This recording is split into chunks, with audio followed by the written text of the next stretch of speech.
scorn, to splits, to mourning, to marriages and all the rest of it. Was the only solution was to go and make an album.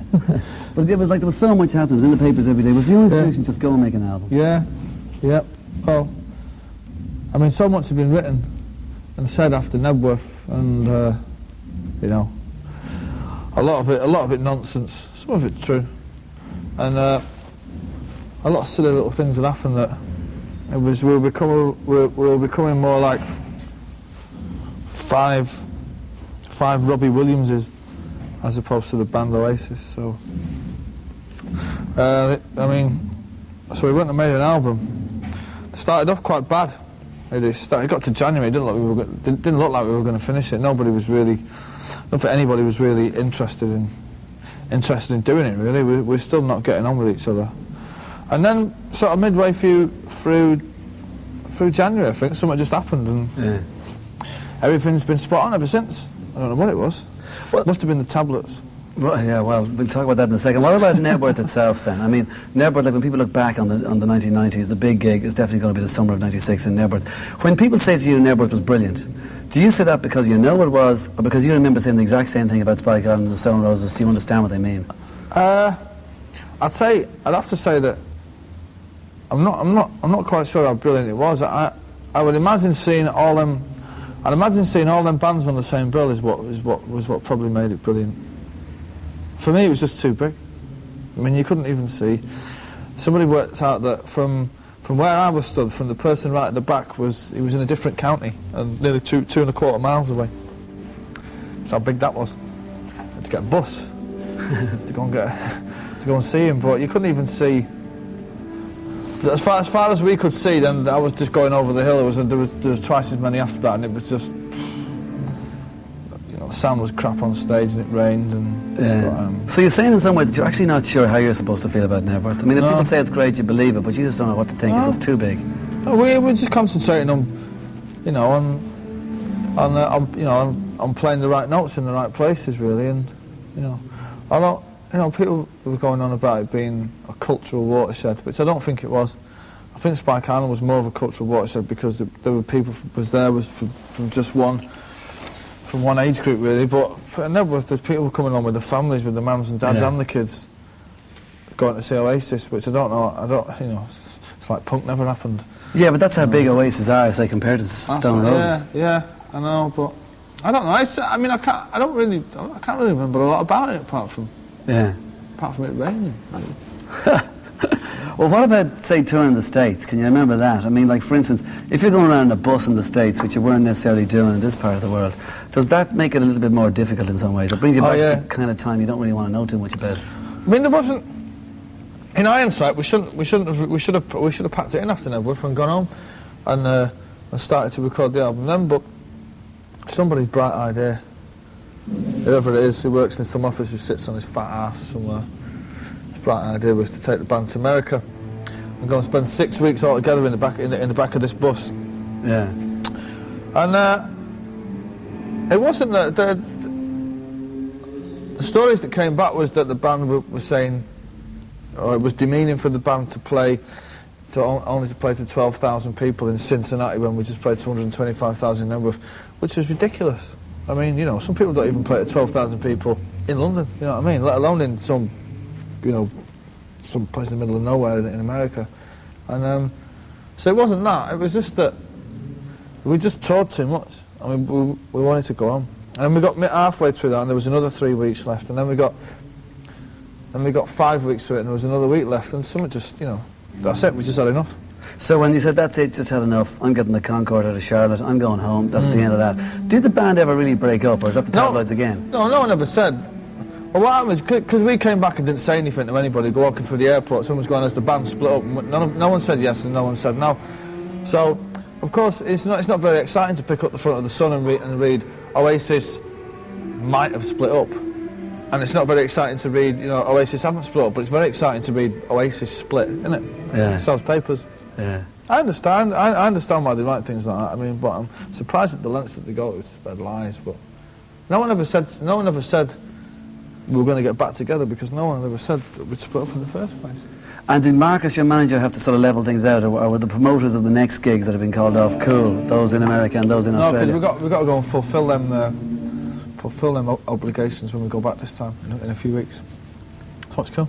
So it is easy to do the gigs over in this part of the world and then go over to America and do those ones too. Like, just take Toronto with Neil Young. I mean, like, that question is, Oasis got any bottles? You certainly got a few bottles that day. We did indeed, but that was one of the best gigs we've ever done ever, we thought. Yeah, we started getting bottled off on that, but I thoroughly enjoyed that. That's not to say that if anyone's coming to our next gig in Toronto, you can throw bottles, but we just, I don't know, we went out there and Liam said something during the first song about French people. It didn't go down too well in Toronto, and it sort of descended from there into this bottle throwing contest to see who could hit either me or Liam. Yeah. Who was just basically telling the crowd how bad shots they were as more bottles were coming up. Luckily none of us got hit by anything, and we played for an hour and a bit, and walked off stage, and I was passing Neil Young. I said, beat that. And then he just walked on stage and stamped on this great big pedal and went into Hey Hey My Man. We all went, alright, fair enough. He answered it. All right, okay. Within about... I mean, like, the US broke up the Verve. You know, like, they were doing okay in one way in Britain, and they went to the US and they broke up. So it is difficult. The pressures are different, aren't It's they? not the pressures. It's... See, because in England you don't all live together in the same bus. That's it. Whereas, like, you've all got separate hotel rooms and that. But where's it when you're on a bus and there's just a bunch of you on a bus and someone's acting like a knobhead all night? You know, tempers start to fray and stuff. So that's, I think that's what. I mean, the pressures are just the same anywhere else. You know what I mean? You've got to go and perform every night to the best of your ability. It doesn't matter if you're playing in Dublin or Timbuktu. You should always be in the same frame of mind. It's what happens before and after the gigs that's probably the reasoning for it. Well, what about before and after the gigs with you too? Was that good times? Yeah, it was good. It was a good laugh. From what I can remember, I can't remember much after the gig because we all went out drinking, which apparently we got a load of stick for over there. But we had a jolly good time over there. A jolly good time. Do you feel in some ways that you have to be a bit of a leader sometimes, even though you don't sometimes want to be, and that maybe you understand Paul McCartney's position a bit more, and that John and George and Ringo were allowed to do what they wanted to do, and Paul was always the one who was sort of the soppy guy trying to pull them together, and you've got to do that now and again. Well, yeah. Well, I understand what you're saying, but I'd like to understand Paul McCartney's position when he's writing the Frog chorus. That would be a position I wouldn't mind understanding. But I understand what you're saying. Yeah. I mean, I suppose it's up to me to kick everybody up the arse when they're getting out of line, but I've stopped doing that lately because I can't be bothered anymore. I mean, you know, if people are going to try and mess things up for themselves, then, you know, just go and let them do it, I suppose. Do you feel that Liam was getting out of line once or twice too often? I mean, not just on the personal things in the bus, but just say the MTV thing when he's passing the floors and I mean, who gives a damn? But Americans give a damn. Yeah, well, I didn't actually see him doing it, you know what I mean? So all I was asked about is he was more interested in making himself look like an idiot than singing the song that we were there to sing. I mean, if he didn't want to do it, then he shouldn't have gone on stage and done it, then I'd have done something else. But, of course, Liam being Liam is, you know, if he feels that it's doing his head in to do something, then by Christ it's going to do your head in as well, because he's going to make it be as miserable for you as he can possibly make it. But you know, that's it. Well, then are you saying that you're happy with the other MTV thing, the Unplugged thing? Because let's face it, he wasn't there, and yet he was there that night. He wasn't on stage, though. You had to do it yourself. Yeah, but he was on stage, wasn't he?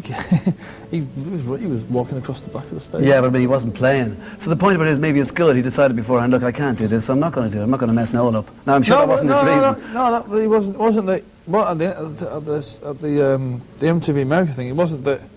Everyone knew that it was in our itinerary, whatever we call them, for months before that we were going to go and do it, and everyone was asked, and it was like, yeah, you know, we're going to go and do it. Then 2 minutes before we do it, walk on stage, it's like, what we're doing here with all these idiots, and everyone's like, well, you know, that is a damn fine question, but it's a bit late, isn't it? You know, it's a bit late in the day.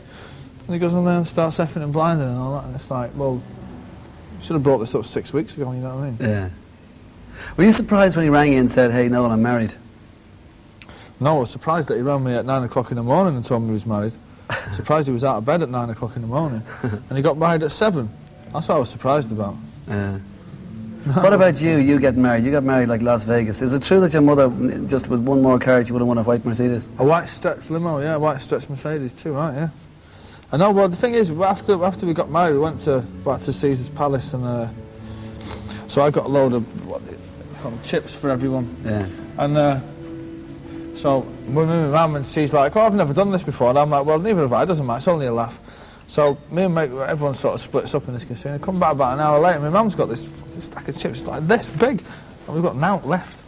Like, spent the lot. My mum's like got about $4,000 or something like that, and she's going, oh, this is really good here, isn't it? So she didn't get the Mercedes and she lost the money? No, she lost all the money in the end and didn't get the Mercedes, but she was getting a few funny looks for a while. Yeah, right. Everyone was like... Do you want to be number one all over the place? No, but not at the price of sanity. Is that what you've sort of learned almost lately in the last 2 years? Well, I don't know. I'm not really interested in chart positions really anymore. I've had number ones till they come out my ears, so I've had more awards than you could put on you could put on top of a cinema, let alone a TV screen. I've had more praise than anybody's probably adult dinners, and more criticism. Well, that doesn't really matter to me anymore. What matters to me is that the band stay together and that the band are happy and that we just carry on making records. Right. What about the fact that, like, I mean, Liam, regardless, I'd say Liam is probably under more pressure in terms of the tabloids than you are. Is he? So, okay, well, just let's say for a second that he might be. He goes for a pint of milk, 3 of the broadsheets, let alone 4 of the tabloids, have him on the cover going for a pint of bloody milk, right? Well, he's looking for a house, it's on the front page everywhere. Yeah, well, there you go.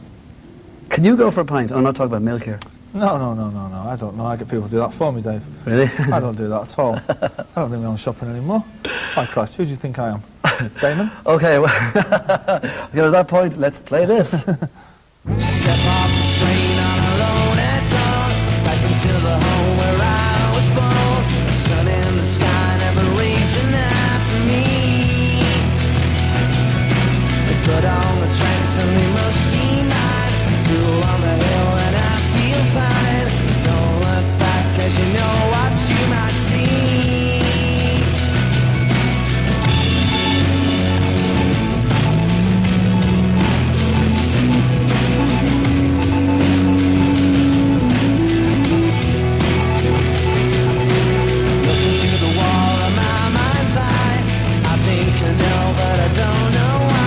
Questions are the answers you might need.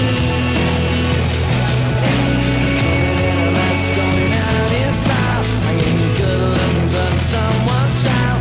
No one can give me the air that's meant to breathe. I'm never made of me cry. I know my shoulder asked me why.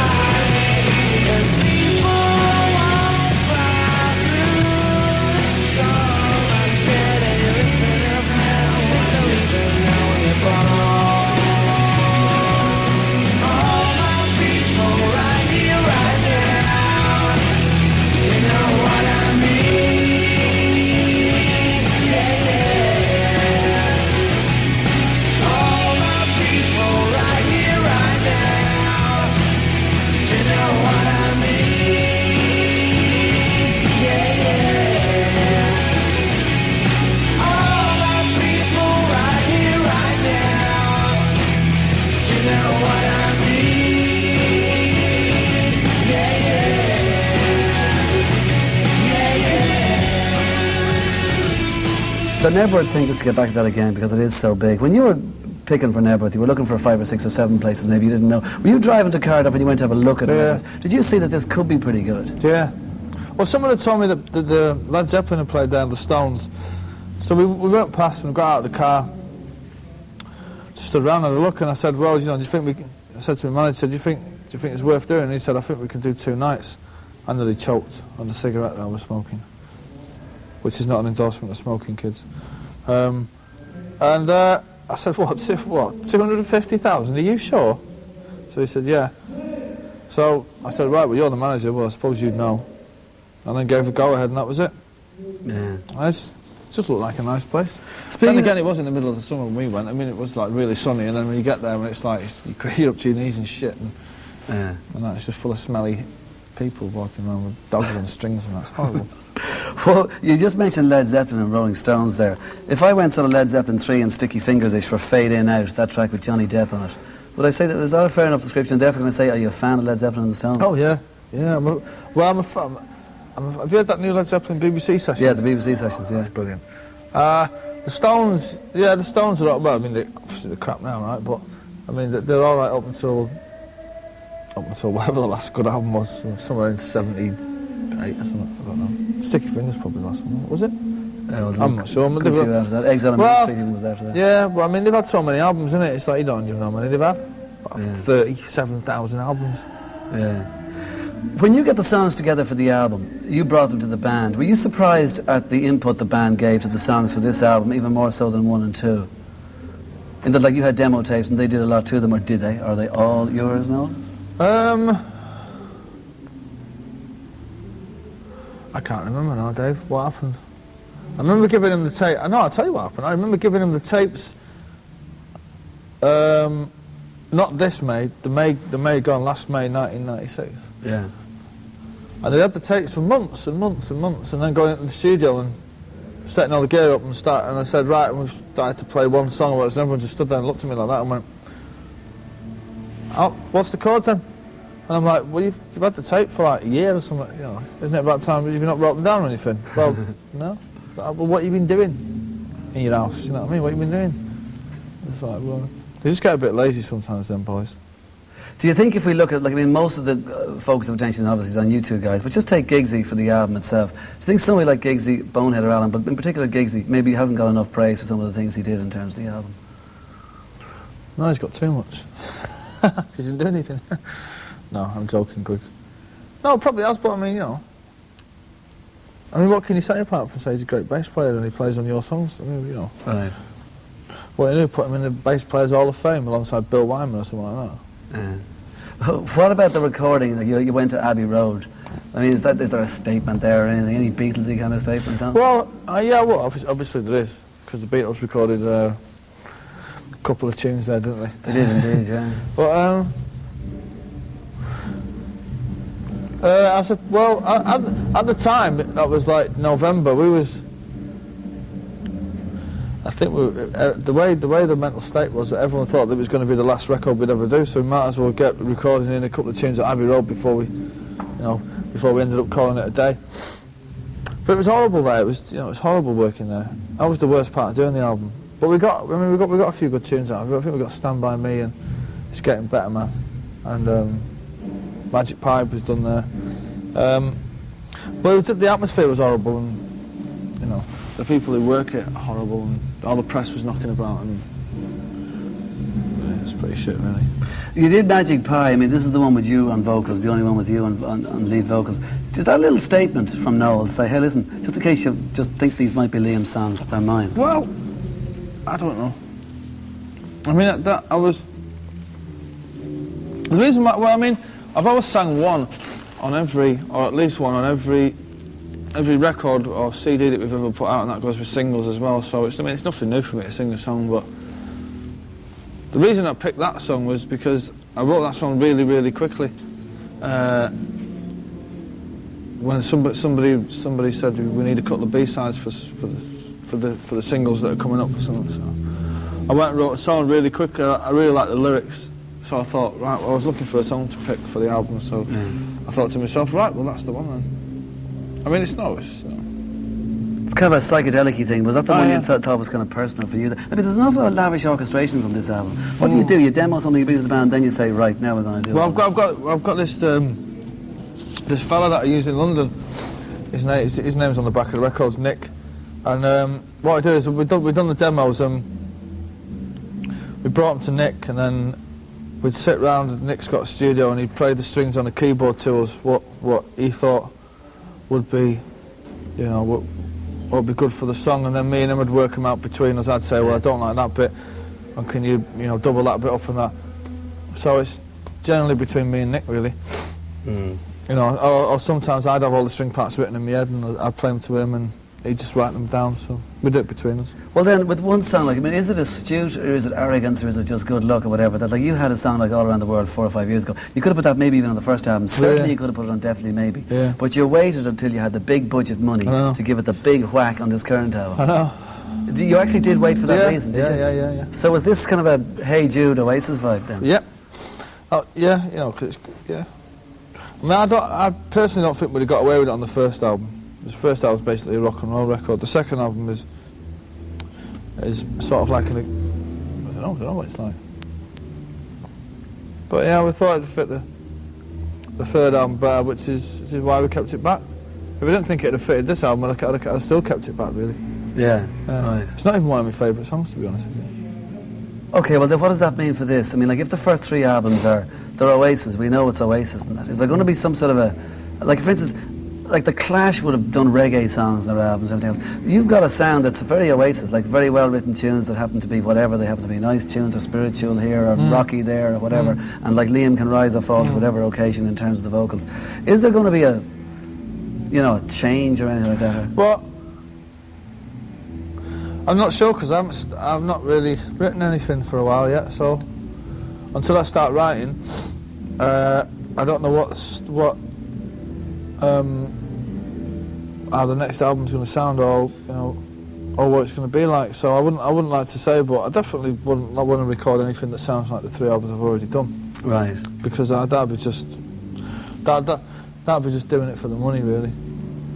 You did this album very quickly. With all the pressure on you, it could have been a Steely Dan's thing of 3 years to make it or something like that, or a Stone Roses thing of 6 years to make it or whatever. I know they had their other problems as well, but you had constant tabloid problems. This album was done very quickly. Yeah. Was going to Mystique a lot to do with that? Just getting Yeah, out? it was written in 3.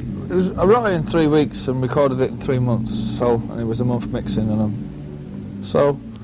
But that's the way I work. Once I get into my stride, you know, I can do it quite quickly. I'm not one for pouncing about writing 1 verse a day and then going to bed for 6 months. You know, that's not what I do.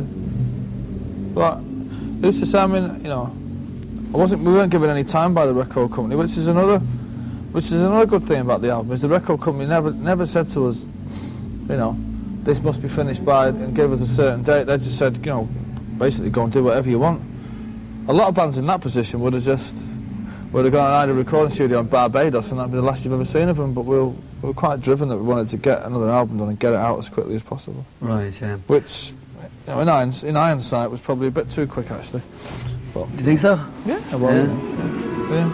All right, well listen, at this stage, let's play this.